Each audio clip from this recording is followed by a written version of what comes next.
ಇವತ್ತು ನಮ್ಮ ಸನಾತನ ಧರ್ಮ ನಿಂತಿದೆ ಅನ್ನೋಂಥ ಮಾತು ಹೇಳಿ ಇವತ್ತು ಮಾನಪ್ಪಣ್ಣ ವಜ್ಜಲ್ ಅವರು ಹೇಳಿದ್ರು, ನಮ್ಮ ಉತ್ತರ ಪ್ರದೇಶದ ಮುಖ್ಯಮಂತ್ರಿಗಳನ್ನ ಕರೆಸ್ಬೇಕಂತ ಎಲ್ಲರದ್ದು ಬೇಡಿಕೆ.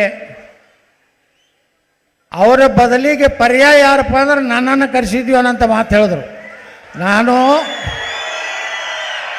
ಅವರ ಪರ್ಯಾಯ ಆಗಲಿಕ್ಕೆ ಸಾಧ್ಯ ಇಲ್ಲ. ಯೋಗಿ ಆದಿತ್ಯನಾಥರು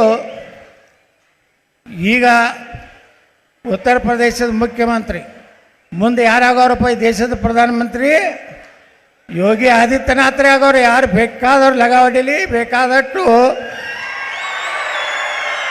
ಪಾರ್ಲಿಮೆಂಟಾಗ ಬೇಕಾದಷ್ಟು ದಾಂಧಲೆ ಮಾಡಲಿ ಅವರು. ಅವು ಯಾವ ಆಗುವುದಿಲ್ಲ, ಆಗುವಂಥ ಯೋಗ್ಯತೆ ಇಲ್ಲ. ನರೇಂದ್ರ ಮೋದಿ ನಂತರ ದೇಶದ ಪ್ರಧಾನಿ ಆಗಲಿಕ್ಕೆ ಯೋಗ್ಯ ವ್ಯಕ್ತಿ ಅಂಥವ್ರು ಬೇಕೀಗ. ಯಾವಾಗಲೂ JCB ಪಾರ್ಟಿ ಬೇಕಾಗೈತಿ ದೇಶನಾಗ. ಬರೇ ನಾ ಕಠಿಣ ಕ್ರಮ ಕೈಗೊಳ್ತೀನಿ, ಎಲ್ಲರೂ ಶಾಂತ ರೀತಿಯಿಂದ ಇರ್ರಿ, ಸಹಬಾಳ್ವೆ ಮಾಡ್ರಿ ಅಂದ್ರೆ ಅವ್ರು ಇರುವುದಿಲ್ಲ. ಬರೋಬ್ಬರಿ ಗಜ್ಜ ಗಣಾಸದಾಗನೇ ಬರೋಬ್ಬರಿ ಇರ್ತಾರೆ. ಉತ್ತರ ಪ್ರದೇಶನಾಗ ಹೆಂಗಿತ್ತು, ಈ ಕರ್ನಾಟಕದಾಗೂ ಅದೇ ಬೇಕಾಗಿದೆ. ಕೆಲವೊಂದು ಮಂದಿ ಕಸಿವಿಸಿ ಆಗ್ಬೋದು, ಆಗಲಕ್ಕ. ನಮ್ದಂತೂ ಹಿಂಗೆ ಡೈರೆಕ್ಟ್ ನೋಡ್ರಿ.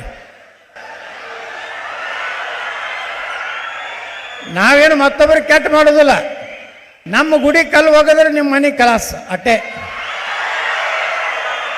ಗಣಪತಿ ಕಲ್ಲು ಬಿತ್ತು ಅಂದ್ರೆ ಈಗಂತೂ ಎಲ್ಲ CC ಕ್ಯಾಮ್ರಾದ ಯಾವ್ಯಾವ ಕಲ್ಲು ಒಗದಲ್ಲ ಅವು ಯಾವ ಓಣ್ಯಾಗೈದ ಆ ಮನೆಗೆ ಹೋಗಿ ಅಡ್ಡಡ್ಡಿ ತೆಗೆದು ರೋಡ್ ಮ್ಯಾಗ ನಿಂದ್ರಿಸಿದ್ರೆ ನಾವು ಉಳಿತೀವಿ. ಇವತ್ತು ಹೆಂಗಾಗಿದೆ ನೋಡ್ರಿ, ಬೆಂಗಳೂರಿನಲ್ಲಿ ಬಾಂಗ್ಲಾದಿಂದ ಬಂದಂಥವರು ಚಾಲೆಂಜ್ ಮಾಡ್ತಾರೆ ನಮ್ಮ ದೇಶದ ನಾಗರಿಕರಿಗೆ. ನಮ್ಮಲ್ಲಿ ದುಡಿಲಾಕ ಬಂದವ್ರಿಗೇ ಇಟ್ಟು ಸೊಕ್ಕಿದೆ ಅಂದರೆ, ನಮ್ಮ ಧರ್ಮ ಉಳಿಬೇಕಾದ್ರೆ ಇವತ್ತು ನಾವೆಲ್ಲ ಒಂದು ಹಾಕ್ಬೇಕು. ನಾವು ಜಾತಿ ಮತ ಪಂಥ ಬಿಟ್ಟು ಭಾರತ ಗಟ್ಟಿಯಾಗಿ ಉಳಿದ್ರೆ ಮಾತ್ರ ನಮ್ಮ ಸುರಕ್ಷಿತ ಇರ್ತೀವಿ.